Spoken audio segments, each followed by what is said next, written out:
Senator Colbeck. Thank you very much, Mr. President. Permission to speak on the complete bill package? Permission to speak on the complete please bill? continue. Yes, please do. I wish I didn't have to continue, to tell you the truth. I personally think this is a very sad day for all of our constituents to even have this legislation brought up before us. We have a perfectly good law in place that provides clear guidelines for care receivers and growers for our law enforcement community. May I have attention or order in the chamber, please, just to bring the noise level down as the statements are being made? Senator Colbeck, my apologies. Please continue. Thank you very much, Mr. President. And sadly, some communities have chosen just simply not to enforce these laws. The legislation before us will go well beyond the constraints that were put together in the People's Legislative Initiative to institute what we currently call our medical marijuana legislation in the state. Now they're going to go off and institute essentially what is a three-tier regulatory infrastructure similar to that we already have for alcohol. There's a lot of money at stake for a lot of the players involved in this. A lot of money at stake for the wholesalers, the distributors, the retailers.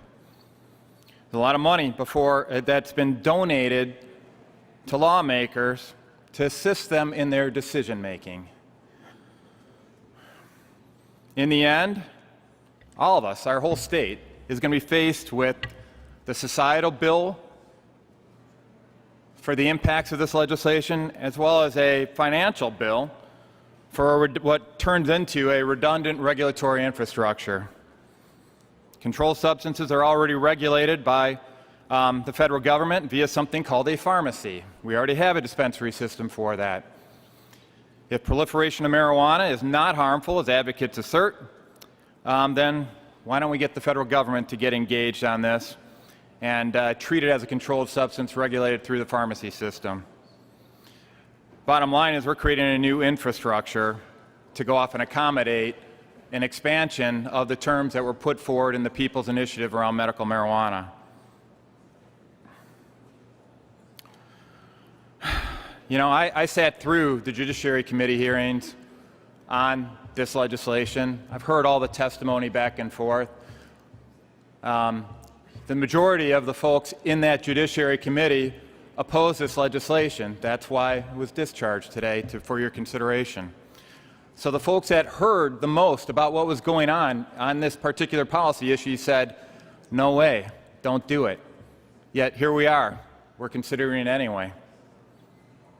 Now make no mistake that the end game of this legislation, with all of its societal ills, is eventually the full legalization of marijuana in our state. That's the end game. So our good colleague from the 1st District, with his constant pleas to free the weed, he should be very happy with this legislation because it moves significantly towards that end game. Now, I personally have friends in Colorado where they have this full legalization. I've seen what those societal impacts are.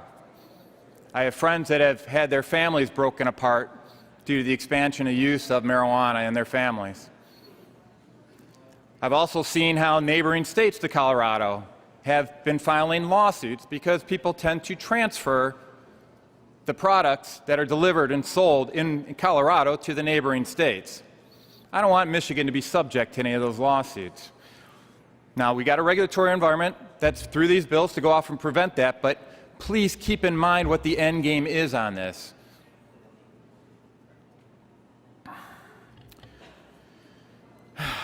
You guys, this isn't the legacy that I want to leave for the citizens of Michigan.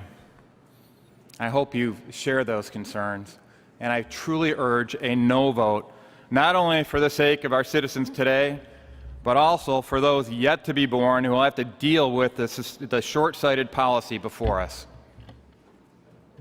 I'd like my remarks added to the journal, please.